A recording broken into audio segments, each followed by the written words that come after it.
पहले तो संकट आएगा ही नहीं, और संकट आए तो आपका इष्ट क्षण मात्र में ही खत्म कर देगा। पंडुकर सरकार चालीसा की एक एक पंथी, एक एक लाइन श्री हाथीवान महाराज की विशेष कृपा से 40 मिनट में ये 40 लाइन 40 पंक्ति जो लिखी गई है ना, ये हर भक्त के समस्या के समाधान का मूल मंत्र है। इस मंत्र को, इस पंक्ति को, इस चौपाई को, इस दोहा को जो पंडोखर धाम चालीसा के अंतर्गत है, उसमें साक्षात परम पूजपाद सदगुरुदेव भगवान श्री हाथीवान महाराज की कृपा से भरा है, पंडोकर धाम की महिमा से भरा है। एक श्लोक के माध्यम से मैं आपको समझाने का प्रयास करता हूं। तीर्थ पंडोखर पंडोखरम नामम संस्कार धाम, तीर्थम पंडोखर नाम सरकार धाम महादेव, पुष्पावती गंगा च सदा, उपस्थतम संकट निवारणकम, कलियोगे दिव्यम स्थानम भक्तानां सुखदायकम, भयहरम दुख भंजनम जनानां सुखधाम जगताम, भवबाधा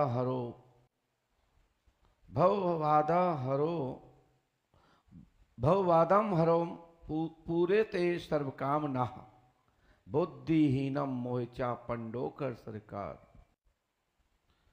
मन मंदिर विराज्यम करो सदा उपकार। ये पंडोकर सरकार चालीसा के माध्यम से देव भाषा भारतीय संस्कृति, भारतीय मातृभाषा हिंदी के माध्यम से संस्कृत में ट्रांसलेशन किया गया है। हिंदी को रूपांतरण संस्कृत में बताने का प्रयास किया। ये पंडोकर जो धाम है, ये पवित्र भूमि है। ये पांडेश्वर महादेव की भूमि है। ये पांडवों के संकट काल में रक्षार्थ आशीर्वचन की भूमि है, क्योंकि यहां से पांडवों को श्री हनुमान जी महाराज ने महाराज रामराज को यानी युधिष्ठिर को आशीर्वाद दिया। ये भूमि अति प्राचीन है। भगवान श्री राम जी के पूर्वज पुराणों के माध्यम से अवलोकन करेंगे तो एक राजा मरुत का नाम आता है, जिन्होंने पृथ्वी पर बड़े बड़े महायज्ञ किए। उनमें से एक ऐसा यज्ञ वर्तमान के बुंदेलखंड और ग्वालियर संभाग के मध्य बॉर्डर पर पुष्पावती गंगा का प्राकट स्थल, भगवान सूरवाला ब्रह्मवाला उन्नाव बालाजी, सूरवाला शिववाला पंडोकर सरकार, ये पुष्पावती तट पर ही दो दिव्य तीर्थ दतिया जिले के हैं।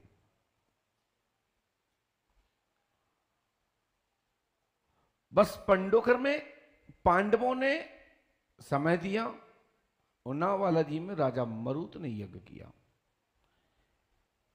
अनगोरी और पुष्पावती दो पवित्र जलधाराओं के संगम में 20 योजन के विस्तार में महायज्ञ हुआ।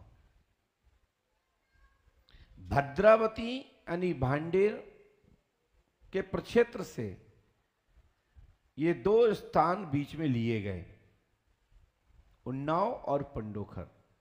20 योजन का पूर्ण गोल परिधि में महायज्ञ किया गया, जिसमें लाखों लाखों लोग, करोड़ों लोग उस दौरान यज्ञ में आए थे, ऐसा गर्ग संगीता में हवाला मिलता है,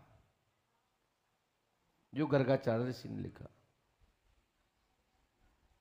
जिसमें अन्य अन्य और भी कथाएं हैं। उसी में भांडीर वन की कथा मिलती है, जिसमें भगवान स्वयं श्री कृष्ण ने राधा रानी से ब्रह्मा जी के द्वारा दिया गया वो एक क्षण, वो दिव्य समय, जिसमें भांडीर वन में भगवान स्वयं श्री कृष्ण ने विवाह किया था। उसी चैप्टर के आगे पीछे आख्यान ये मिलता है। राजा मरुत के एक यज्ञ नहीं, हजारों यज्ञ हैं जो पृथ्वी पर एक से बढ़ के एक हुआ, लेकिन जो भद्रावती नगर क्षेत्र में हुआ, यानी वांडर क्षेत्र में हुआ, ऐसा यज्ञ कभी पूर्व में नहीं हुआ था राजा मरुत के पहले, और ना आज तक ऐसा कभी यज्ञ हुआ है, ना होगा। उसमें इतना तक बताया गया है कि देवताओं को हवन यज्ञ के आहुति में जो घृत की आहुतियां जो हो रही थी, इतना घृत छोड़ा जा रहा था, यानी हवी इतनी दी जा रही थी कि देवताओं को अजीर्ण रोग हो गया, कपच हो गया। देवताओं बीच में ही प्रकट हो गए, बोले राजा मरुत, तुम अपना यज्ञ, तुम्हारा सफल हो गया, अब तुम यज्ञ बंद कर दो। तो राजा मरुत ने अपनी पत्नी यानी अपनी भार्या पद्मावती को संतान नहीं थी, यानी कि पुत्र रत्न की प्राप्ति नहीं थी। सूर्यवंश में कई बार ऐसी स्थिति बिगड़ी रही, परंतु कोई ना कोई संत ऋषि ब्राह्मण के द्वारा यज्ञ अनुष्ठान के द्वारा सूर्यवंश चलता आया। तो राजा मरुत को यही पंडोखर धाम से सूरवाला शिव बालाजी की कृपा से उनको संतान में पुत्र रत्न की प्राप्ति यहीं से हुई थी। और 2 सूर्य यंत्र की स्थापना, एक उन्नाव बालाजी में और एक पंडोखर धाम में की गई थी। ऐसा जनश्रुति है कि एक ऐसा समय चक्र चला था, ऐसा योग आया था, जिस योग में मलेच्छों द्वारा मठ मंदिरों को खंडित करने का एक उनके अंदर ऐसा जुनून चढ़ा था कि मठ मंदिरों को खत्म कर दो तो हम भारत पे राज कर पाएंगे। और आज भी यही चल रहा है कि ब्राह्मणों को या मंदिरों को, दो में किसी को नष्ट कर दो तो हम भारत पे विजय पा लेंगे। अभी आपने देखा कि पशुपतनाथ जी के मंदिर के विषय में भी, अन्य अन्य विषय मंदिरों के विषय में,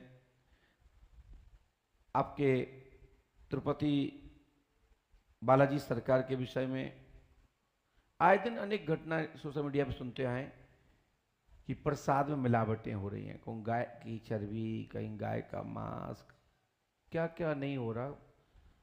अनेक प्रकार के प्रसादों को चढ़ाया। अभी वेंकटेश्वर भगवान के विषय में आपने सुना होगा सोशल मीडिया पर।